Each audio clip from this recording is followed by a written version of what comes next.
aku akan mengetahui, kata Rasulullah. Sama Fadilatul Syekh Profesor Dr. Saleh bin أريد أن نتوجه بها Yang perlu diingatkan adalah masalah seorang wanita menjadi aktivis dakwah.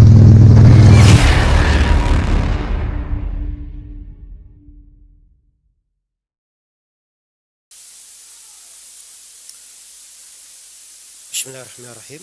Alhamdulillahirabbil alamin. Wassalatu wassalamu ala al-mab'uts rahmatan lil alamin. Nabiyina Muhammad wa ala alihi wa sahbihi wa man tabi'ahum bi ihsanin ila yaumiddin, amma ba'd.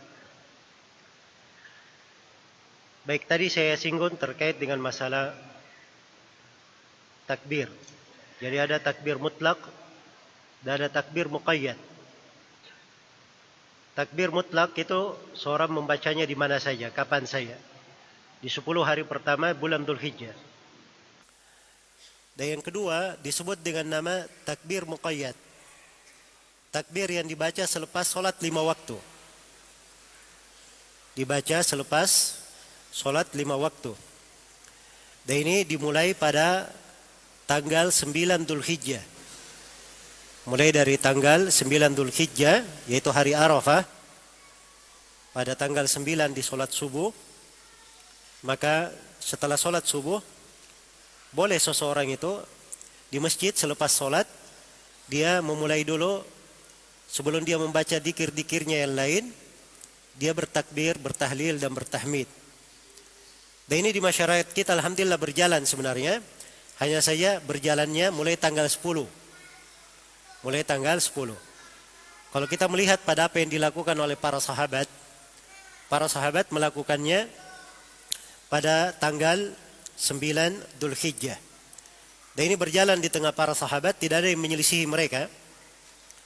Dan ini hujjah di kalangan para ulama. Iya. Kemudian di antara dalil yang menjelaskan tentang keutamaan bulan Dzulhijjah ini, di dalam hadits Abdullah bin Qurat yang diriwayatkan oleh Imam Ahmad, Abu Daud dan Nasai dalam As-Sunanul Kubra, Rasulullah sallallahu alaihi wasallam bersabda, "A'dhamul ayyami 'indallahi yaumun nahr, thumma yaumul qar." Hari yang paling agung di sisi Allah adalah hari An-Nahr. Kemudian hari Al-Qar. Jadi hari yang paling agung di sisi Allah adalah hari An-Nahr. Hari An-Nahr artinya hari penyembelihan. Atau bahasa lainnya tanggal 10 Dzulhijjah. Idul Kurban, itu hari Nahar namanya. Ini yang disebut sebagai hari Haji Akbar. Hari Haji Akbar. Iya. Ini juga ada beberapa pemahaman keliru. Ada sebagian orang memahami bahwa Haji Akbar itu kalau tanggal 10-nya bertepatan dengan hari Jumat. Ini pemahaman keliru ya. Karena memang di dalam Al-Quranul Karim hanya disebut Haji Akbar itu adalah pelaksanaan hajinya. Di pelaksanaan hajinya. Sebagaimana di dalam hadits ini disebutkan bahwa hari yang paling agung itu adalah Yaumun Nahar, hari Nahar. Thumma Yaumul Qar, setelah itu yang paling utamanya, yang paling agungnya di sisi Allah adalah hari Al-Qar. Al-Qar itu hari menetapnya jemaah haji di Mina. Ini tanggal 11 Dzulhijjah. Tanggal 11 Dzulhijjah.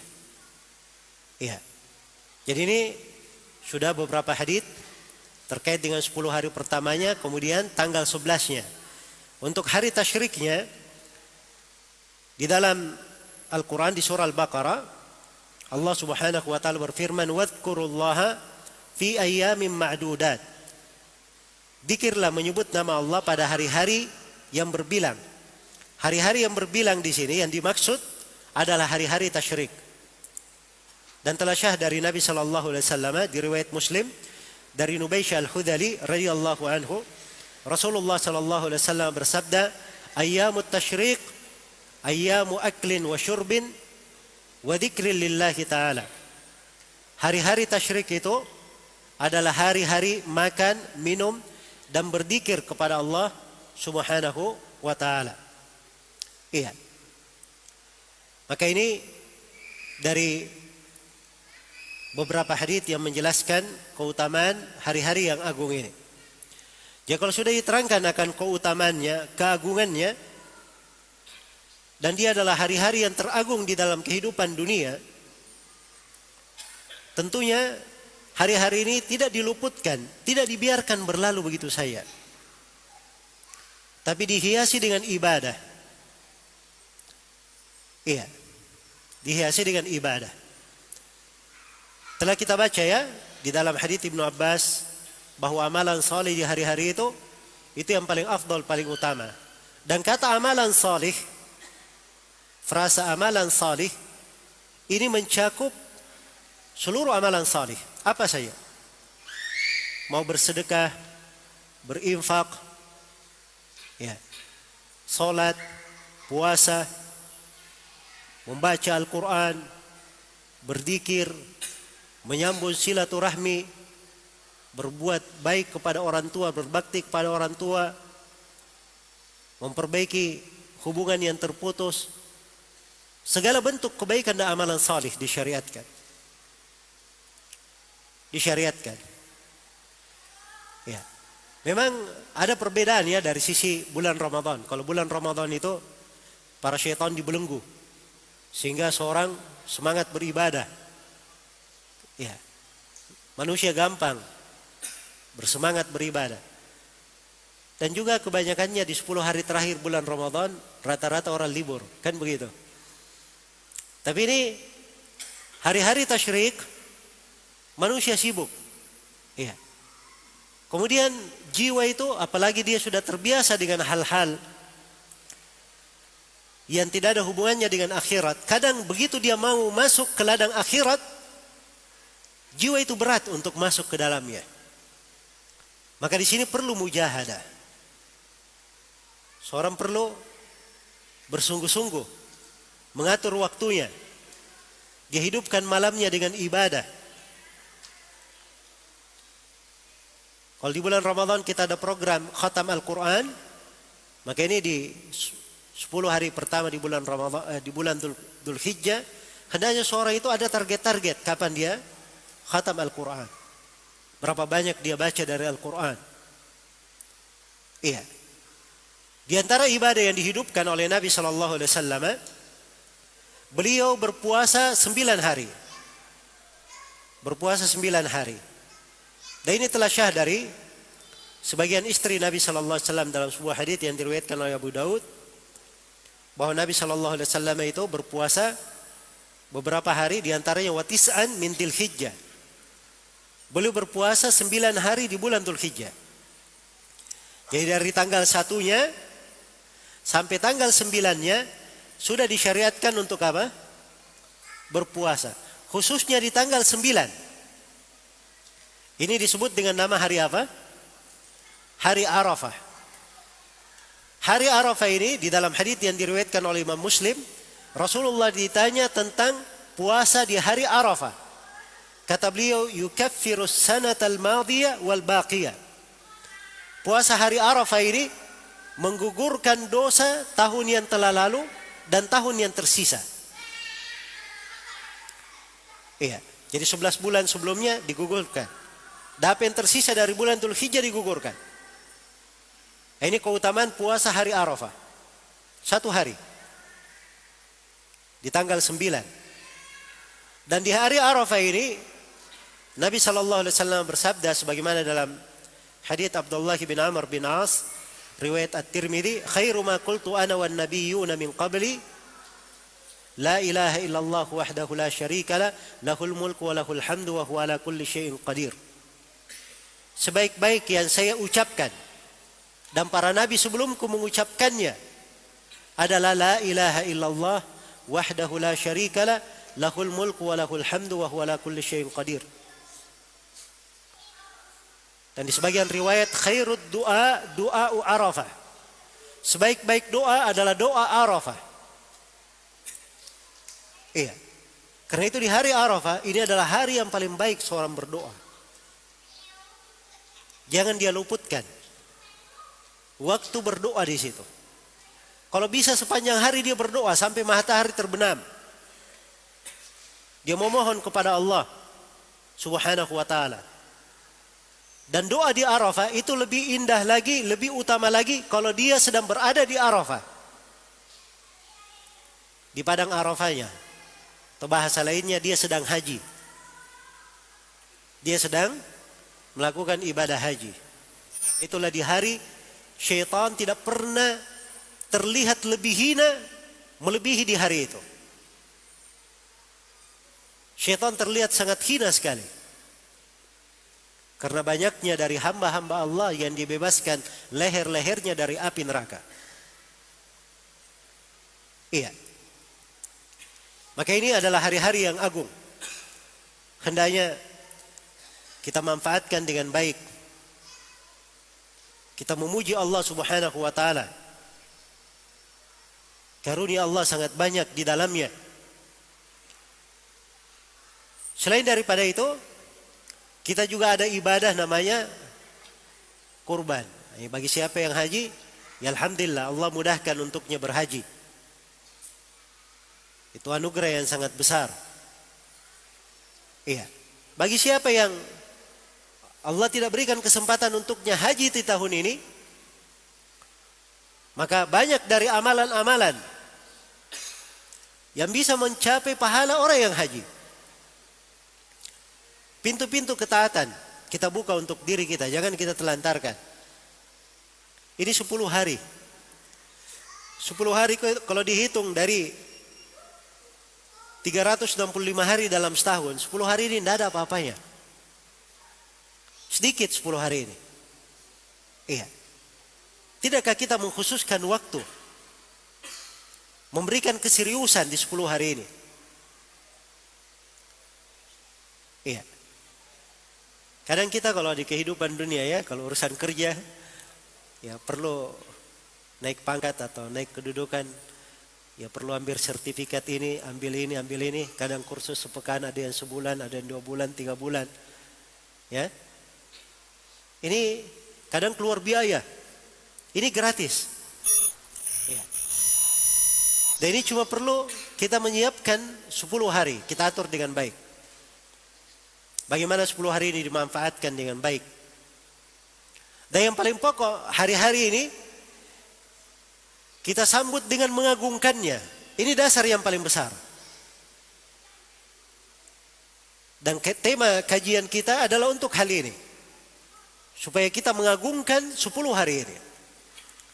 Sebab seorang hamba, kalau dia mengagungkan dari syariat Allah Subhanahu wa ta'ala, maka itu adalah ciri ketakwaan di dalam hatinya. Dzalika wa may yu'azzim sya'airallah fa innaha min taqwal qulub.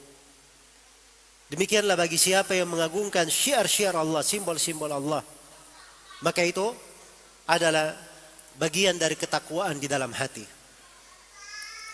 Bagian dari ketakwaan di dalam hati.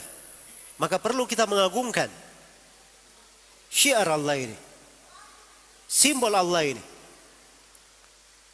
Dan di sela-sela pembahasan haji, pembahasan kurban, keutamaan tentang Dzulhijjah ini, disebutkan berbagai lambang ibadah di sana.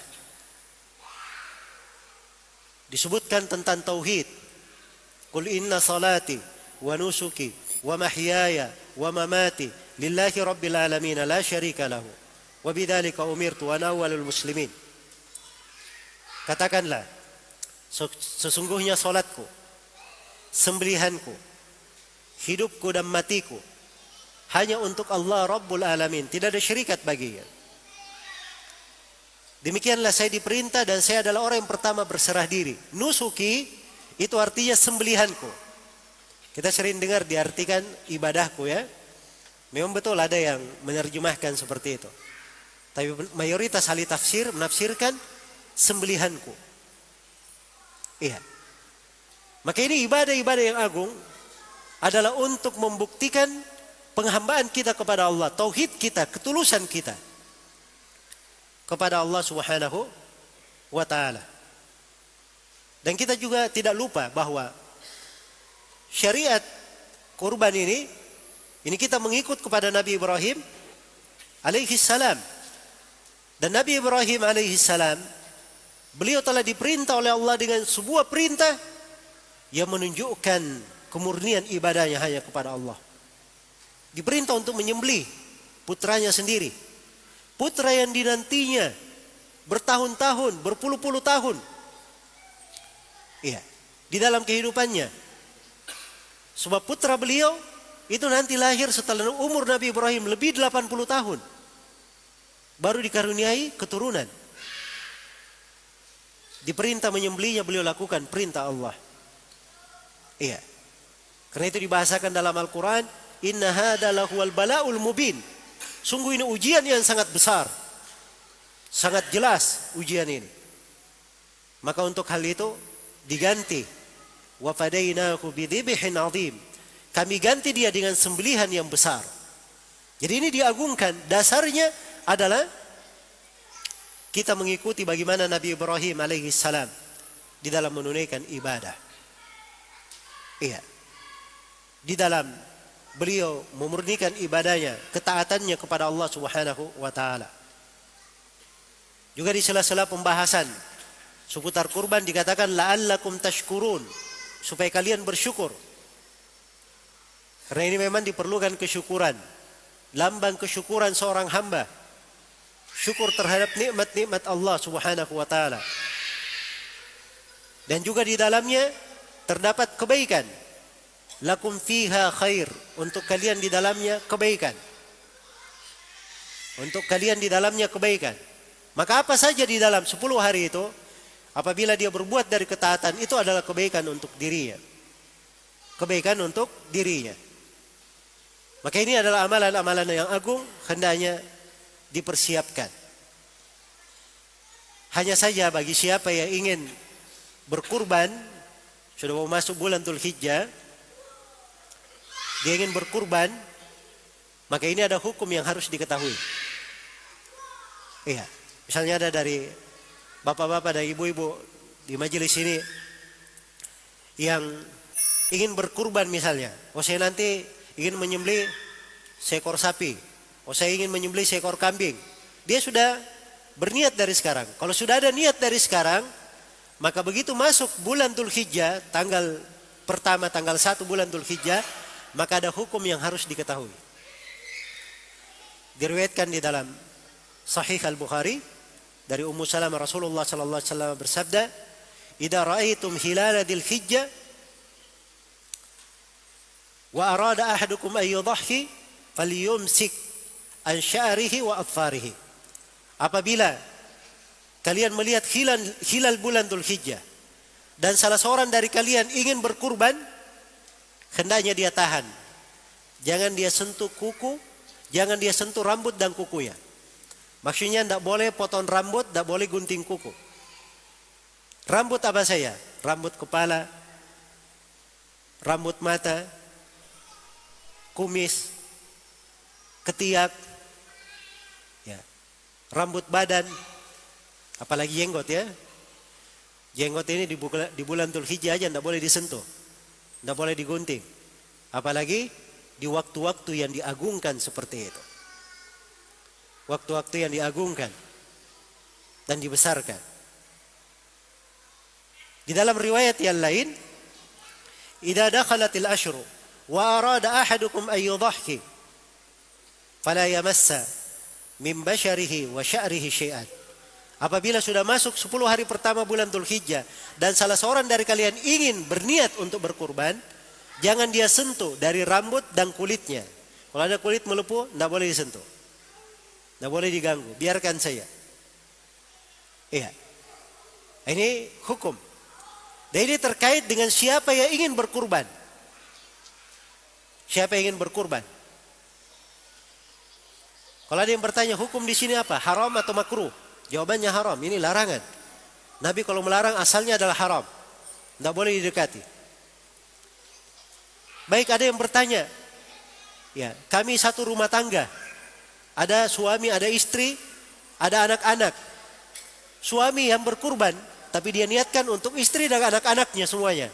Dan itu boleh ya, suami berkurban, satu saja dia sembelih untuk istri dan anak-anaknya. Kalau ada orang tuanya hidup bersama dia dalam satu rumah, orang tuanya juga dia ikutkan, tidak ada masalah. Orang tuanya sudah meninggal, dia ikutkan juga orang tuanya di dalam kurbannya, nggak ada masalah. Satu hewan kurban. Muncul pertanyaan, suami saya yang membeli kurbannya, dia yang berkurban. Istri dan anak-anaknya kena hukum, tidak boleh potong rambut, tidak boleh gunting kuku. Jawabannya ini khusus untuk suaminya saya. Sebab dia yang berkurban. Jelas ya? Ya. Ini juga panitia kurban. Dia tidak berkurban tapi diwakilkan. Orang-orang titip kurban untuk disembelihkan. Dia bagaimana? Tidak boleh menyentuh kuku dan rambut. Jawabannya dia nggak ada masalah. Sebab bukan dia yang berkurban. Bukan dia yang berkurban. Baik. Jadi ini dari beberapa hal yang hendaknya diingat. Sekarang muncul pertanyaan. Kenapa kita dilarang menggunting kuku, menggunting rambut? Ya. Ini namanya larangan di hari yang agung. Ya. Kalau bertanya kenapa ini terlalu banyak. Kenapa? Nanti semuanya ditanya kenapa. Mulai dari sholat semuanya akan ditanya nanti. Semuanya kenapa. Ada yang diketahui hikmahnya, ada yang tidak diketahui. Di haji, karena ada 9 larangan pada saat ihram, tidak boleh didekati, tidak boleh dilakukan. Di bulan Ramadan kita tidak boleh makan, tidak boleh minum, tidak boleh melakukan hubungan suami istri. Di dalam sholat tidak boleh berbicara, tidak boleh berucap kecuali bacaan sholat. Kan begitu? Ini ada pendidikan besar, cuman kita banyak lalai. Ya. Kita dididik waktu tertentu harus begini, tidak boleh dekati yang lain. Masuk bulan Dzulhijjah begini, tidak boleh bikin begini. Sedang ihram, lakukan begini, tinggalkan ini dan ini dan ini. Supaya itu menjadi pendidikan untuk kita. Kita terbiasa menjalankan ketaatan, terbiasa meninggalkan yang dilarang. Jadi begitu ibadah selesai, kita mendapatkan pendidikan di situ. Karena itu kalau sholatnya tidak berubah-ubah, ya, ini berarti sholat tidak bermanfaat. Karena faidah sholat, inna sholata tanha anil fahsya'i wal munkar. Sungguhnya sholat itu melarang, mencegah dari kekejian dan kemungkaran. Maka sholat ini mendidik dia. Mendidik dia di atas kebaikan dan ketaatan. Iya. Maka ini beberapa pembahasan terkait dengan ibadah di bulan Dzulhijjah. Dan dia adalah hal yang sangat berharga. Lebih daripada mutiara yang sangat mahal. Iya. Karena itu hari-hari yang akan datang ini nikmat yang sangat besar. Hendaknya kita hidupkan. Kita hidupkan dengan ibadah. Sudah kita programkan. Paling tidak dari sekarang kita sudah ada niat untuk itu. Niat saja sudah dapat kebaikan seorang berniat. Kalau sampai masanya dia lakukan, maka dia akan dapat pahala 2 kali lipat. Iya. Dan ini adalah hal yang baik. Kajian kita di masjid ini dengan tema ini menunjukkan keseriusan dan penghargaan terhadap nikmat Allah. Sebab seorang sebelum masuk di dalam ibadah, dia bersiap dulu mempelajari ilmunya, mempelajari ketentuan dan hukum-hukumnya. Mudah-mudahan apa yang kita bahas dan kita kaji di pertemuan singkat ini ada manfaatnya untuk seluruh hadirin, dan saya mohon maaf atas segala macam kekurangan. Wallahu ta'ala alam.